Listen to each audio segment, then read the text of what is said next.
तो कहते हैं तापत्रय विनाशाय श्री कृष्णाय वयं नुमः।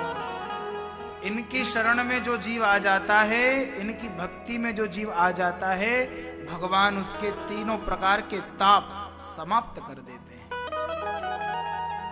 हम संपूर्ण जीवों के हिस्से में 3 ताप आए। कौन कौन से ताप हैं? दैहिक, दैविक, भौतिक तापा। 3 ताप है। कौन कौन से? दैहिक ताप, भौतिक ताप और तीसरा ताप कौन सा है? दैहिक, दैविक, भौतिक तापा। एक दैविक ताप है। दैहिक ताप 2 प्रकार के हैं, एक मानसिक और एक शारीरिक। बुखार आ जाना, खांसी चलना, शरीर में कोई रोग आ जाना, डायबिटीज हो जाना। अब मुझे लगता है डायबिटीज तो राष्ट्र बीमारी फेमस कर देना चाहिए। हर व्यक्ति को डायबिटीज है, हर व्यक्ति शुगर से परेशान है ना?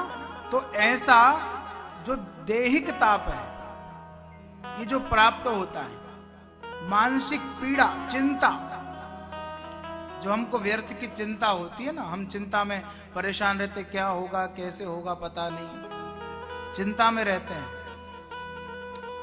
तो ये चिंता जो है, ये मानसिक ताप है। और चिंता करने वालों की स्थिति पता है क्या है? चिंता कर लो या चिता पे सो जाओ, ये कई बात है। इसलिए कभी जीवन में कितनी भी खराब परिस्थिति जाए, चिंता नहीं करना चाहिए किसी के लिए भी। अगर आप भगवान को मानते हो, सब जानते हो कि भगवान हमारे साथ है, फिर भी चिंता कर रहे हो, तो फिर तो मूर्ख हैं हम, जानते हुए भी नहीं जान रहे हैं। जब हमने पता है कि भाई भगवान सब कुछ कर सकते हैं, तो फिर चिंता क्यों करना?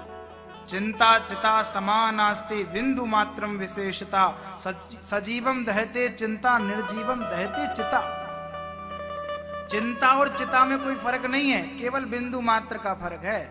बिंदु हटा दोगे तो चिता बन जाएगी, बिंदु लगा दोगे तो चिंता बन जाएगी। इसलिए चिंता चिता समानास्ति बिंदु मात्रम विशेषता, सजीवम दहते चिंता। जब तक जीवित रहोगे तब तक चिंता तो रहेगी, लेकिन उस चिंता का त्याग कर दो और भगवान की शरण में आ जाओ। तो जो भगवान की शरण में आ जाता है, जीव के तापत्रय समाप्त हो जाते हैं। तो दैहिक ताप तो समाप्त हो गया, कैसे? भगवान की शरण में। अब दैविक ताप जो है, दैविक ताप कौन सा होता है? जो देवताओं के द्वारा पता चल रहा है, किसी की कुल देवी रुष्ट हो जाती है, किसी के देवता रुष्ट हो जाते हैं, कभी मान पड़ो इंद्र क्रोधित हो जाते हैं। आप कथा में 10वें स्कंद में सुनेंगे कि देवराज इंद्र भी क्रोधित हो गए थे। तो देवताओं के द्वारा जो ताप प्राप्त होता है, उसको दैविक ताप कहते हैं। फसल अच्छी लगाई, सब कुछ बोनी बढ़िया, भाई सब कुछ अच्छा हुआ, लेकिन पानी नहीं गिर भी करा, पानी नहीं गिरा तो फसल कहां से होगी? तो ये क्या हुआ? दैविक ताप। भाई पानी देवताओं के हाथ में है तो गिराना है। और पता चल रहा है कि फसल अच्छी खड़ी है, बढ़िया बालाल सब आ गई गेहूं में, ओरा की वृष्टि कर दी शिवरात्रि पे, तो पूरी फसल नष्ट हो जाएगी। तो ये क्या है? दैविक ताप है। तो दैविक ताप से कैसे बचेंगे? तो कि इनकी शरण में आ जाओ। दूसरा, तीसरा ताप क्या बताया? भौतिक ताप। भौतिक ताप कौन सा है जानते हैं? आप वृंदावन आयो, पंच प्रकृति से जो चीजें बनी हैं उनको भौतिक ताप कहते हैं। जैसे कोई किसी को कुत्ता काट ले, जा रहा है मार्ग में, कुत्ते ने काट लिया। अभी वृंदावन में आप जाओगे, बंदर पकड़ कर आपका मोबाइल छीन लेगा। और अगर आपने ठाकुर जी को सब कुछ अर्पण कर दिया तो फिर बंदर आपका मोबाइल नहीं छीनेगा। मोबाइल उनका छीनता है जो इस संसार में ज्यादा व्यस्त रहते हैं, उन्हीं का मोबाइल छीनता है।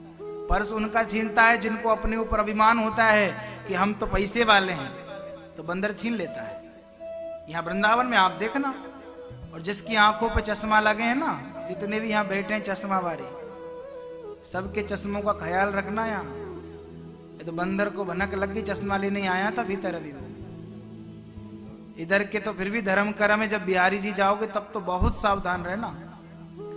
चश्मा उतार लेंगे, फिर चश्मा उतारने का क्या मतलब हुआ?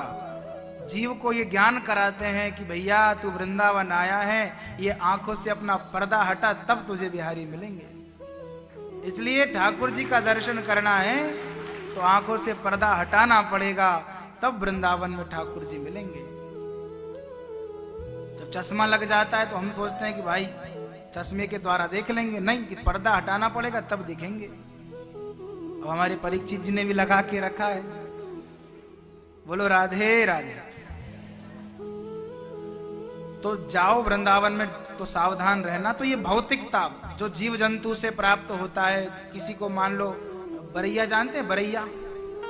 बरैया बोलते हैं हमारे यहाँ, बरैया जो लाल लाल आती, एक बार काट लेती तो फूल जाता है इतना बड़ा, है ततैया, है ना?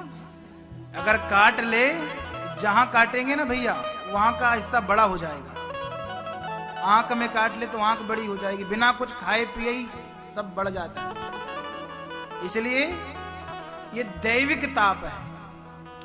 अच्छा आप देखो, देवताओं जो दैविक ताप है, चाहे भौतिक ताप है, चाहे ये आपका भौतिक ताप है, ये तीनों ताप किसी संत को परेशान नहीं करते। क्यों? क्योंकि ये श्लोक जो लिखा है ये सत्य हो रहा है, क्योंकि वो भगवान के आश्रित है। तो भगवान जो इनकी शरण में आ जाता है गोविंद की, तो गोविंद की शरण में आने के बाद प्रमाण मिल गया संत लोग कि तापत्रय विनाशाय, जो इनकी शरण में निरंतर आ जाता है उसके तीनों ताप समाप्त हो जाते हैं।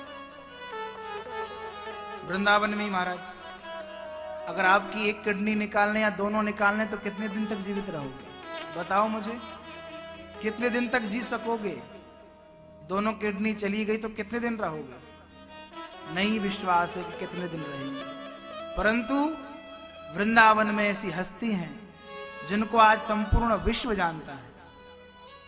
केली कुंज वाले महाराज जी, श्री आदरणीय प्रेमानंद जी महाराज, जिनकी दोनों किडनियां नहीं है फिर भी क्यों जीवित हैं? क्योंकि उन्होंने इस श्लोक का अपने जीवन में उतारा है कि जिसको परमात्मा ने समर्पित, अपने आप को परमात्मा को समर्पित कर दिया, फिर उसके दैविक ताप, भौतिक ताप, संसार का कोई ताप उसको परेशान नहीं कर सकता।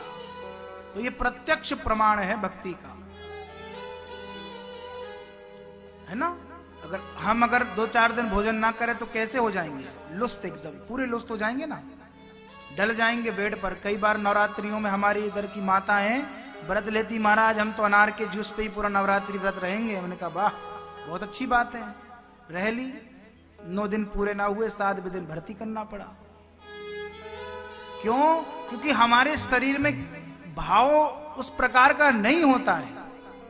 हम केवल संसारियों को दिखाने के लिए प्रभु का कृत्य करते हैं। सत्य बता रहा हूं, बुरा मत मानना।